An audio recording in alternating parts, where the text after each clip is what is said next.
कांग्रेस अध्यक्ष श्री मल्लिकार्जुन खड़गे जी, हम सब की नेता, हम सब की प्रेरणा स्रोत आदरणीय सोनिया गांधी जी, हमारे नेता आदरणीय राहुल गांधी जी, केसी वेणुगोपाल जी और पूरे देश से आए हुए ऑल इंडिया कांग्रेस कमेटी के जो तमाम सदस्य हैं, सबका स्वागत करता हूं।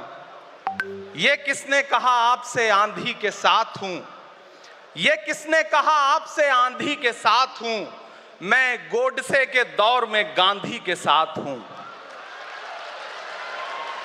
इस राष्ट्रीय अधिवेशन में पूरे भारत के एक एक छोर से, एक एक राज्य से आए हुए कांग्रेस पार्टी के जो तमाम सदस्य यहां पर उपस्थित हैं, मैं आपकी ऊर्जा को सलाम करता हूं और मैं आज जो प्रस्ताव पेश हुआ है उस पर बात करने के लिए आपके बीच में खड़ा हूं। एक ऐसा मुश्किल दौर है जब सत्ता में बैठे हुए सत्ताधीशों ने नफरत को अपना परमानेंट हथियार बना लिया हो। ऐसे समय में कांग्रेस पार्टी देश के हर कोने में जा करके मोहब्बत की बात कर रही है, प्यार की बात कर रही है और इस जो कार्यक्रम का नाम है वो न्याय पथ है।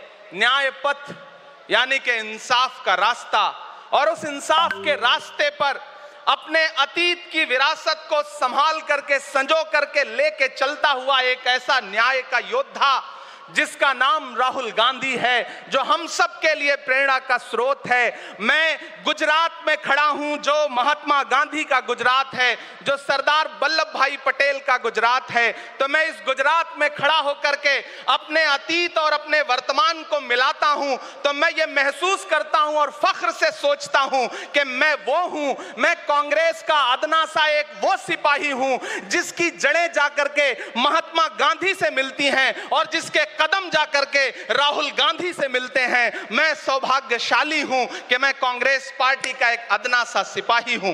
साथियों, मैं कोई लंबा चौड़ा भाषण करने के लिए नहीं खड़ा हूं, बस आपसे यह कहना चाहता हूं, ये जो न्याय का पथ है, हम सब इस न्याय के पथ पर चलने के लिए संकल्पित हैं। हमारा समर्पण इस न्याय के पथ के लिए है, हमारा संघर्ष इस न्याय के पथ के लिए है। मेरे भाई शशि थरूर जी बोल रहे थे, सचिन पायलट जी ने बोला, हमारी बहन गेनी बहन ने बोला, उसके बाद इमरान बोल रहा है। इन चार नामों में ही आप ये पाएंगे कि उत्तर से लेकर के, दक्षिण से लेकर के, गुजरात से लेकर उत्तर प्रदेश तक कांग्रेस यही तो है। कांग्रेस यही तो है, देश को समेटने और एकजुट करने का नाम कांग्रेस है।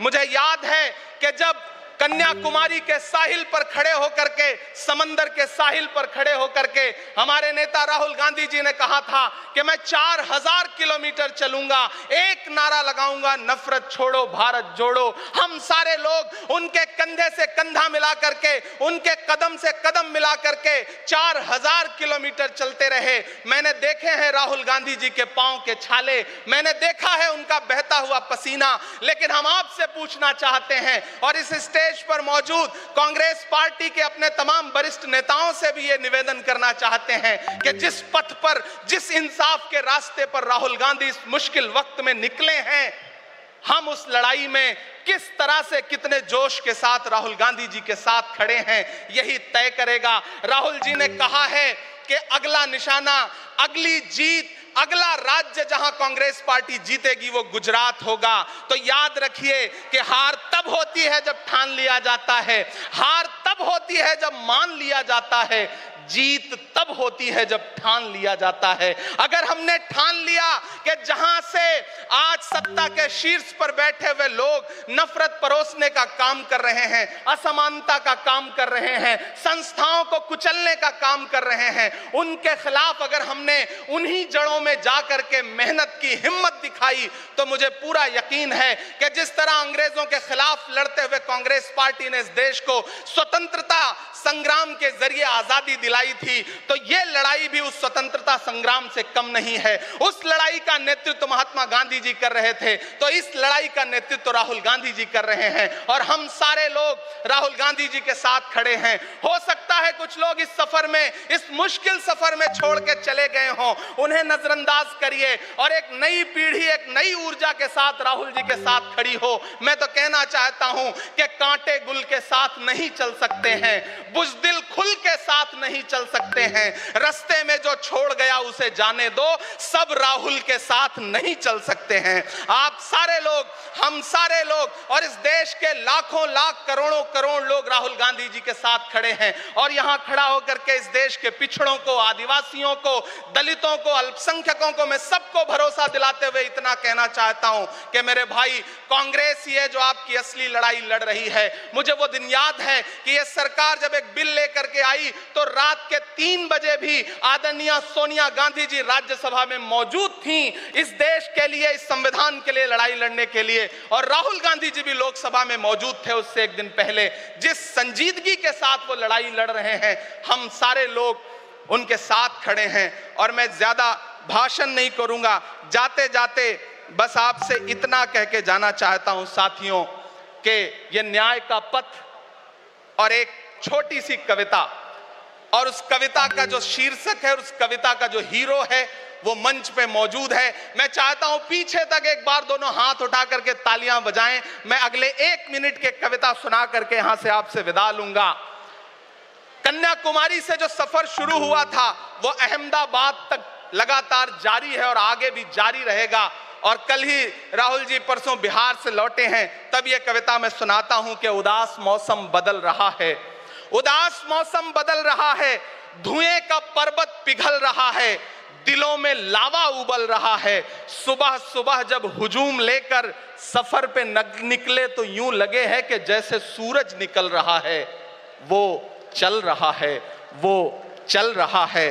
वो कह रहा है कि नफरतों से जो दिल है टूटे मैं जोड़ दूंगा। एक नारा नफरत छोड़ो भारत जोड़ो, एक नारा नफरत के बाजार में मोहब्बत की दुकान खोल ली है। वो कह रहा है कि नफरतों से जो दिल है टूटे मैं जोड़ दूंगा। वो कह रहा है हर एक दरिया, हर एक तूफान को मोड़ दूंगा। सुनो सितमगर, न समझो डर कर मैं अपने लोगों को छोड़ दूंगा। सितम की गर्दन मरोड़ दूंगा। सितमगरों की हर एक ख्वाहिश, हर एक साजिश कुचल रहा है। वो चल रहा है, वो चल रहा है। अंतिम पंक्तियां पढ़ता हूं कि जमाने भर की तमाम माओं ने हाथ उठाकर दुआएं दी हैं। जमाने भर की तमाम माओं ने हाथ उठाकर दुआएं दी हैं। तमाम बच्चों ने इस तपस्वी का माथा चूमा, बलाएं ली हैं। वैष्णव जन तो